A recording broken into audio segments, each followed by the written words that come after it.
You're an expensive dinosaur, Adrian. And as of 9:05 this morning, your position has been officially eliminated.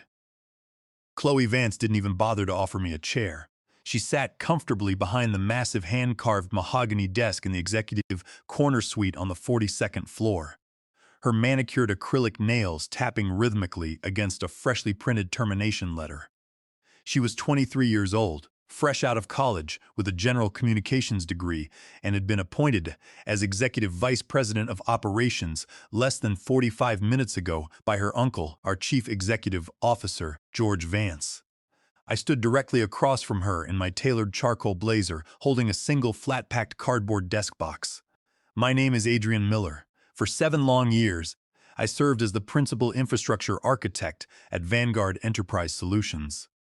I was 58 years old and I had personally designed, built, and maintained the underlying digital routing architecture of this entire enterprise from the ground up.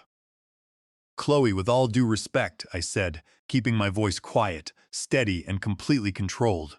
My infrastructure routing code currently manages every single live transaction across our entire client portfolio. You cannot simply eliminate the lead system architect without a comprehensive operational transition plan. Chloe let out a high-pitched, dismissive laugh that echoed loudly off the floor to ceiling glass windows overlooking the city skyline. Oh, please, Adrian, don't flatter yourself. You legacy IT employees love to act like writing server code is complex brain surgery. It is basic maintenance. Anyone with a 2-year technical certificate can press a button and keep a database server running. Your $155 zero in salary is an unnecessary operational drain on our quarterly profit margins. And we are restructuring this entire division to make room for younger, more dynamic talent immediately. Before I could even offer a measured response, she reached forward and tapped a silver intercom button on her desk terminal. Within 5 seconds, the heavy frosted glass door swung open and a 6-piece 2 uniformed private security guard stepped into the office. Chloe didn't just want to terminate my employment contract. She wanted a public, humiliating demonstration of her unearned executive authority on her very first morning. She wanted the 30 junior developers on the main floor to see exactly what happened when anyone questioned her decisions. I did not argue with her. I did not raise my voice, and I certainly did not lower my dignity to plead for my job.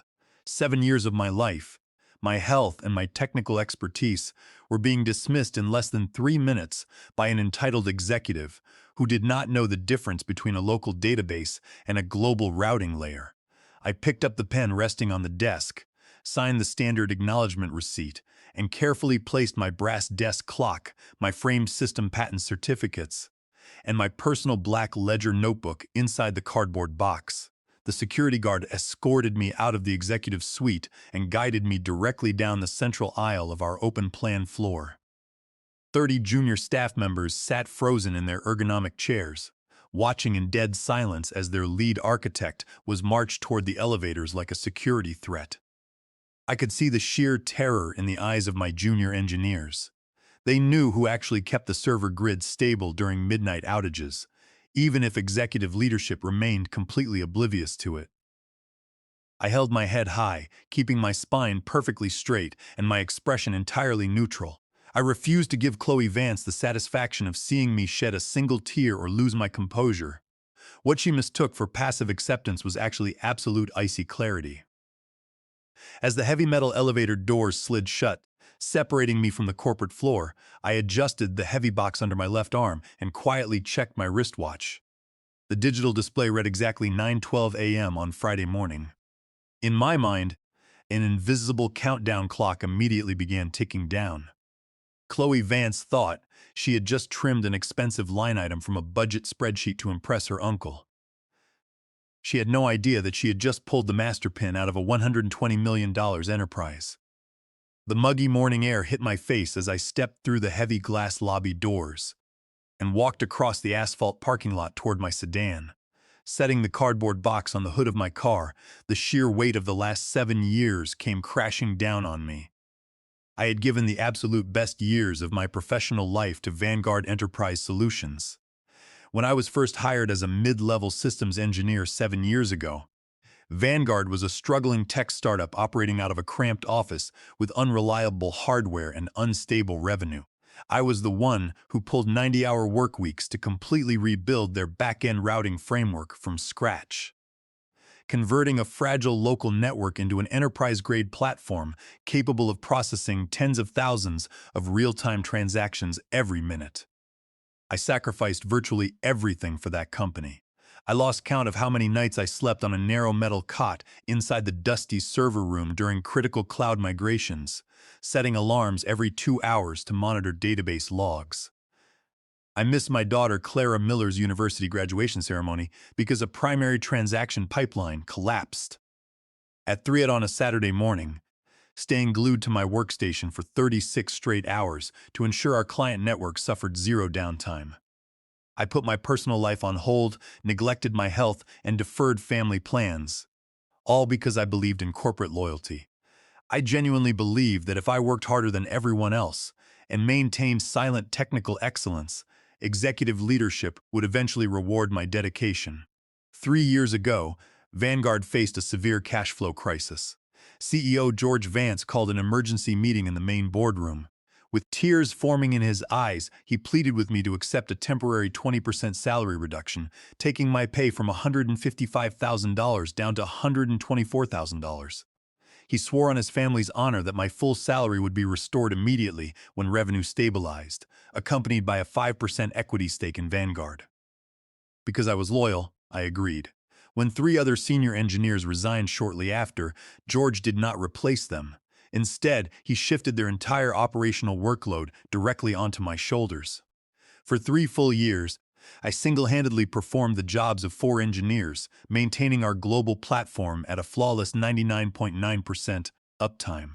By the end of the second year, Vanguard had completely turned its financial situation around, expanding to 84 enterprise accounts representing over $120 million in annual contract value. But George's promises vanished. While my salary remained frozen, George quietly restored his multi-million-dollar executive bonus. Within 6 months, he purchased a brand new 6-bedroom estate and bought a luxurious yacht that he constantly bragged about during company video calls. Every time I brought up our written agreement, George would smile patronizingly and say, "Now isn't the right time, Adrian. Be patient." My mistake was believing that sacrifice would earn me respect. They took my loyalty, monetized it, and mistook my patience for weakness. But sitting in my car that Friday morning, the emotional grief dissolved into a cold resolve. The era of my unappreciated self-sacrifice was officially over. What George, Chloe, and the board had never taken the time to understand was a fundamental truth of enterprise technology. The prettier a dashboard looks on an iPad screen, the more complex the underlying back-end architecture must be. 4 years ago, before Vanguard brought its platform to market, the company was on the verge of losing its initial venture funding due to severe data latency, database drops, and security vulnerabilities. They desperately needed a custom bank-grade middleware handshake layer, a specialized piece of routing software that acts as the central brain, encrypting, validating, and directing every single transaction stream between client endpoints and central cloud servers. Vanguard was burning through cash and lacked the $600,000 required to purchase that caliber of enterprise intellectual property. Because I had spent 2 years independently authoring and copywriting a proprietary middleware routing architecture. Prior to my full-time employment at Vanguard, I offered George a flexible alternative through my private single-member firm, Miller Tech Solutions, LLC. My private LLC granted Vanguard a revocable non-transferable software utility license to run my proprietary software known internally as the Aegis Protocol. The terms of that license were crystal clear, drafted by my intellectual property attorney Roger Finch and signed by George Vance himself. Under that agreement, Vanguard was granted conditional operational use of the Aegis Protocol. However, because the underlying source code and cryptographic keys remained my personal intellectual property, the platform required a mandatory automated weekly security handshake token to maintain active authorization. Every Sunday night at exactly midnight, my personal developer portal executed an API key verification cycle with Vanguard's master servers. Without that manual verification handshake originating from my personal developer portal, the Aegis protocol's built-in failsafe mechanism would trigger automatically. If an authentication handshake was ever missed or formally revoked, the core middleware layer would instantly enter a hard failsafe security lockdown. It would not destroy data or corrupt files. Instead, it would completely sever the data handshake between Vanguard's front-end user interfaces and the underlying database clusters, locking down every single live transaction pipeline permanently until reauthorized by the system owner. To the 84 major accounts who trusted Vanguard, the platform appeared seamless and infallible. They saw beautiful user dashboards, instant reporting tools, and smooth operational flow. What George and Chloe never comprehended was that those user dashboards were nothing more than painted glass resting on top of a powerful engine. The entire operational capacity of that $120 million company rested entirely on the Aegis protocol, and the Aegis protocol rested entirely inside my private developer portal because I had maintained that system so flawlessly for years, handling every key renewal and server handshake quietly in the background without a single minute of unscheduled downtime. Corporate leadership fell into a dangerous delusion. They mistook my invisible efficiency for lack of operational necessity. They viewed my salary as an excessive expense, completely blind to the reality that my work was the only thing keeping their entire enterprise from grinding to a halt. When Chloe Vance mocked me, claiming that anyone with a 2-year coding certificate could press a button and keep a server running, she demonstrated her own staggering technical ignorance. She did not know what button to press, where the core protocol was hosted, or what would happen when Sunday night arrived. I reached down, picked up my smartphone, and opened my encrypted developer portal. The digital clock at the top of the screen was quietly counting down the hours until the next scheduled authentication cycle. The status indicator showed exactly 62 hours remaining until the mandatory Sunday midnight handshake expiration. I placed my Ledger notebook back into my bag, started the engine, and drove home in complete peace. I had been back inside my home office for less than 2 hours when my personal laptop chimed. Opening my email, I saw an urgent message sent directly from Chloe Vance's executive address and copied to HR and Vanguard's legal team. The tone was aggressively hostile. Chloe demanded that I immediately hand over all administrative passwords, personal repositories, system master keys, and private developer credentials to her office before 5 that afternoon. Attached was a 9-page severance and non-disclosure agreement in exchange for surrendering technical documentation, agreeing to a 2-year non-compete clause, and waiving all future claims. Vanguard was offering me an insulting severance payout of exactly $2,000. The email contained an explicit warning. If I failed to execute the agreement and surrender all requested technical assets by 5 p.m., Vanguard would immediately initiate civil litigation against me for unlawfully withholding corporate property. At the bottom was an attached notice from HR confirming that my corporate health insurance coverage had been canceled effective as of 9 that morning. A few years ago, a message like that might have panicked me, but as I read through Chloe's desperate threats, I felt a quiet, icy calm. Her unearned arrogance had completely blinded her to basic corporate law and proper administrative due diligence. In her rush to cut budget lines, Chloe had committed a fatal management error. She had executed a high-level termination without conducting a technical audit or consulting her own legal department. I pulled up 2 critical legal documents from my archives: my original employment contract from 7 years ago and the independent software utility licensing agreement drafted 4 years ago by my attorney Roger Finch. I reviewed the clauses line by line. Section 14 of my employment agreement stated that any intellectual property, custom software, or trade secrets authored by the employee prior to full-time employment or under an independent corporate entity remain the sole property of the creator. Even more decisive was Section 8 of the Software Utility Licensing Contract.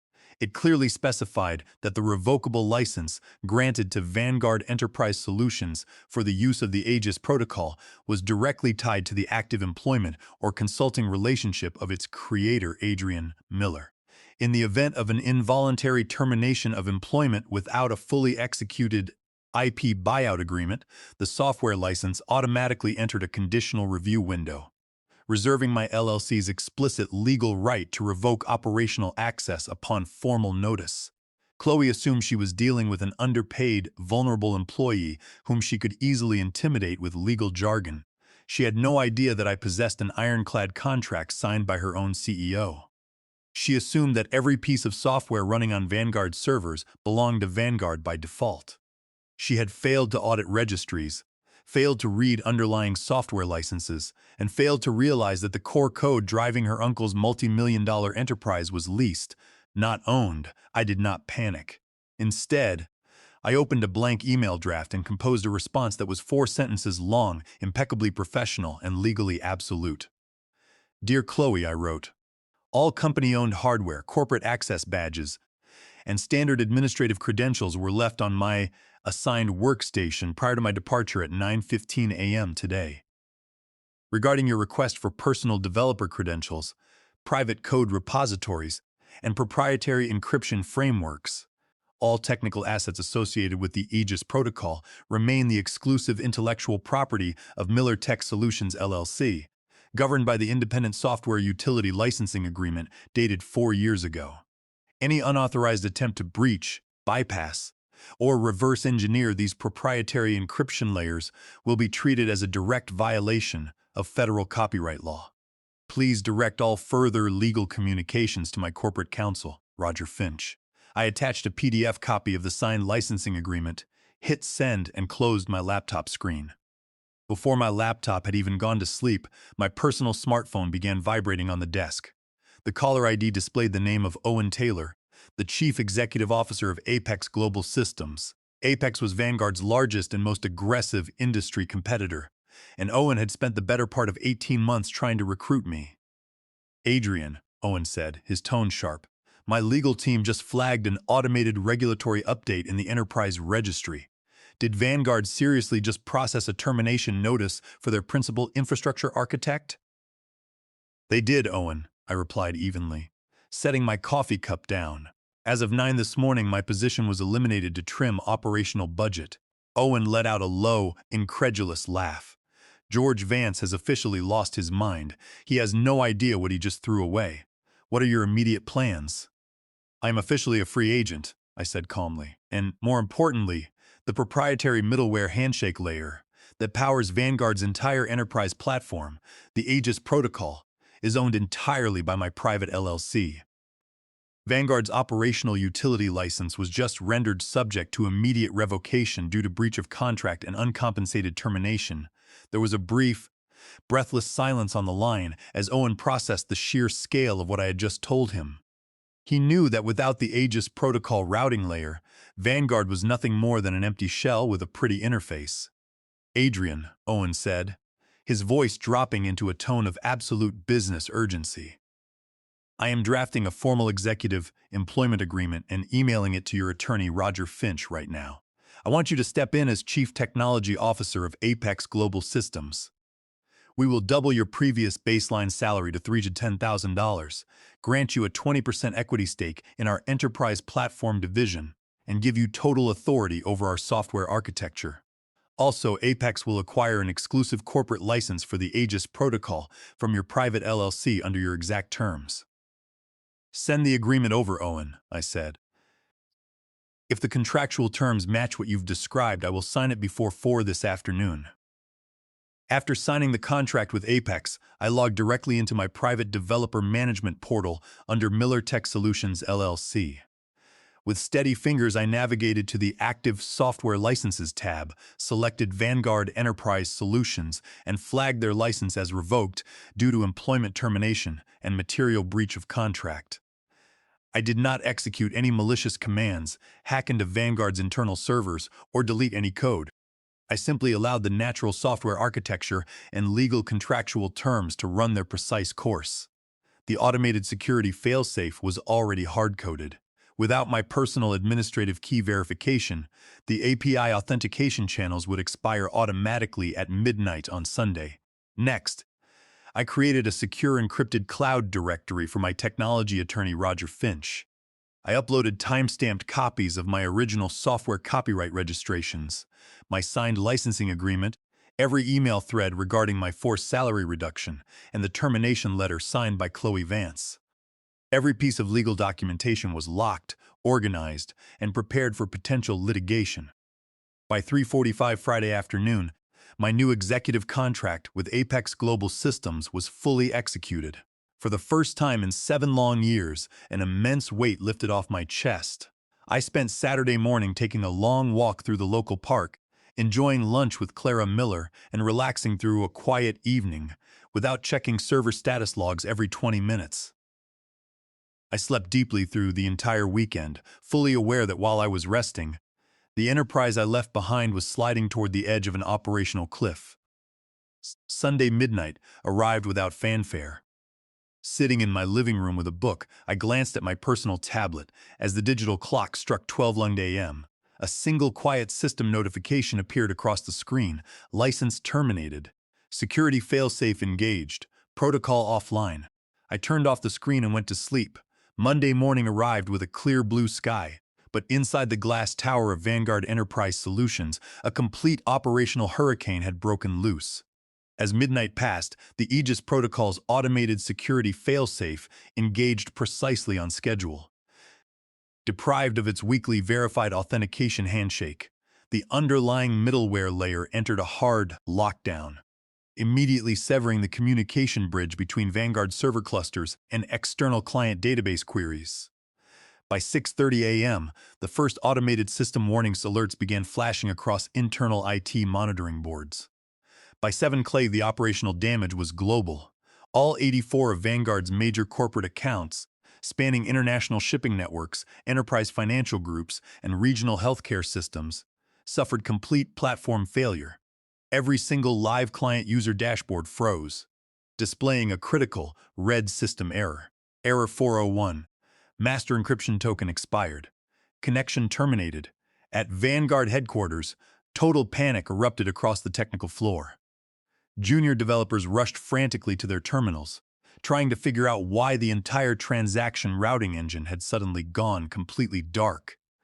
But because they had only ever managed surface-level dashboards and basic database entries, they had zero understanding of the underlying middleware architecture.